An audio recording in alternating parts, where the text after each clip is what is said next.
Nick Dunlap is an extremely talented golfer. He's got an arsenal that's unmatched by almost anybody his age. For the first time since 1991, an amateur has won on the PGA Tour. Nick, from the time he was small, was an elite competitor. They were comparing him to a few of the pros. 12-year-old Nick Dunlap shot a 59 today. He's a phenom. He's got all the horsepower, but he's got all the other features that you'd want in a future superstar golfer. And he's going to get to Augusta National, and I think he's going to be ready to deliver one of his best performances. I remember being out on the range, and he was just over there hitting. This wonderful clicking sound was coming off his club. Back then it was just me, and I liked trying to figure it out for myself and figuring out how to try to get better. And I love that there's so many different aspects of the game that you can try to improve on. He played in his first U.S. Kids event. That was his very first one at the age of 7. And he shot 36. So it was pretty early on when he was separating himself.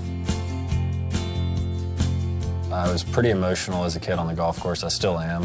He was out at the range, and Jim was out there with him. And Nick hit a few that he didn't really like, and he was getting frustrated with it. And he turned around, and he slung the club, and it hit Jim in the shin. I thought it cracked my leg. I swear I did. Nick just kind of like the deer in the headlights, like, oh no.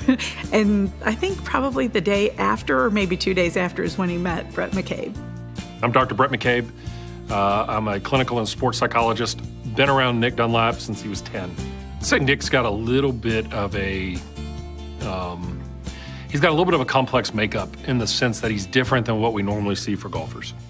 Nick, from the time he was small, was an elite competitor. He wasn't so sold on everything having to be so technically right. And when I say complex, I actually mean an advantage. He had to deal with me when I was a little brat, and I didn't believe in any of that. I had a hot temper, and my parents wanted to help me and thought that that Brett would be a really good idea for me. Before we go, 12-year-old Nick Dunlap, he shot a 59 at Highland Park today, 28 on the front, 31 on the back. He's a phenom. He started out just birdie, birdie, eagle, birdie, birdie. We're like, uh-oh. And then he came down the stretch, and he needed a birdie on the 18th to win and get the 59. And he did it. I remember I three-putted 3 holes in the back 9 that round. And I always remember that was one of the things that I remember the most on how can I improve. Instead of a 59 like that, it could have been lower if I could improve on this part of my game. He had a transition from the time he was about 14 or 15, where he kind of moved away from being a little punk to being a very gracious young man. And it was a really nice maturation. He had this humble hungriness that I think allowed him to be successful. When I was an 8th grader, I was one of the best junior players in the country to kind of playing my way outside of almost everything. And you doubt pretty much everything that you built in. Golf's a pretty funky game, and it does some weird stuff to you. So many of these kids in junior golf have talent, but talent is only one piece of the equation. It's how do you apply that talent in different levels of pressure, and understanding that every moment you're in a competitive environment, it's not live or die validation or failure. What's always made Nick who he is that he's on a journey of improvement, not chasing technical fixes, not trying to fix one more thing in his game. He's looking for experiences and opportunities. Nick arrived on the scene in the big stage in amateur and junior golf, won the Northeast, won the North and South Amateur. He had won his first collegiate event. They won at the Walker Cup, and then right after that, it was the U.S. Team Worlds in Dubai. Winning the U.S. Junior Amateur and the U.S. Amateur, for Nick Dunlap to have won both of those championships, I think that just speaks to the kind of player that he is, and it's an indicator that this guy's going to be special. From Huntsville, Alabama, please welcome Nick Dunlap. He just called me up. It was probably a little bit before Christmas. He was like, hey, I got in the Amex. Would you like to caddy for me? And I was like, yeah, I can. That'll be fun. It'll be good weather in January, and I'll come do Amex for you, you know.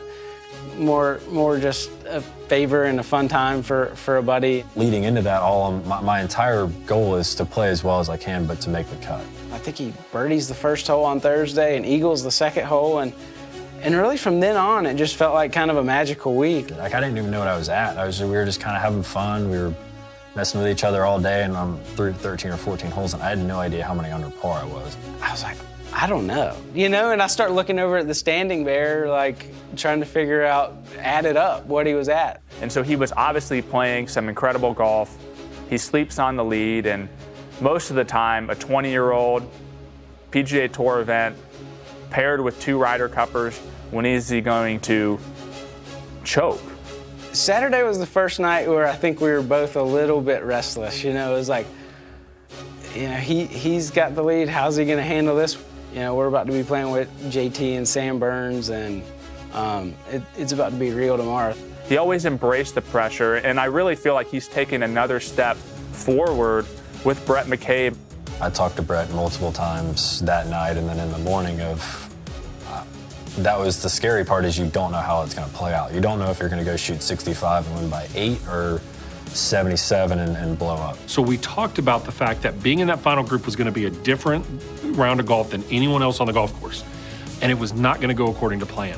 And I always tell my athletes, I want a pilot that can land better in bad conditions than they can take off.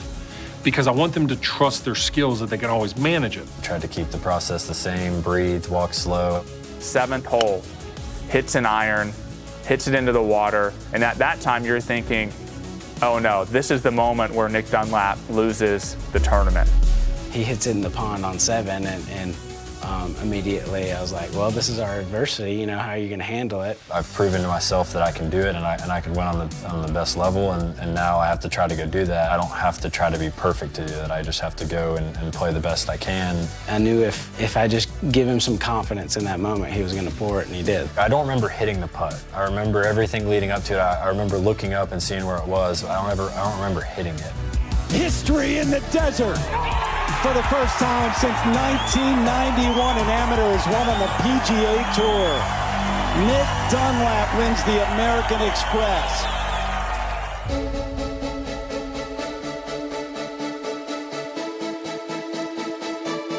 Augusta's Augusta. There's no place like it, and I'm going to try to learn the golf course as best as I can. I've tried to learn those slopey greens and come up with a game plan is where I can best execute and play my best. One thing about Augusta National, there's nothing like walking those hallowed grounds and really appreciating who's walked there before you. There's nothing you can do to prepare for the adrenaline rush that happens, and you have to go there believing that your game can match what that golf course is going to demonstrate. I've been there once or twice, and I actually remember going this Saturday. I think that the Spieth won and broke all those records, but I remember the grass being so perfect that I didn't believe that it was real. I just remember it being such an iconic place. It might take me a couple rounds to get comfortable out there just because I've always seen it as a golf course that's above every other golf course. And so the key for Nick is just going to be to make sure he can handle that pressure and channel that nervous energy just like he did in Palm Springs. And if he does that, he's going to have a good week. It's always kind of the place that you dreamt of playing, and to be able to actually go play it now as a professional is something that's going to be really special.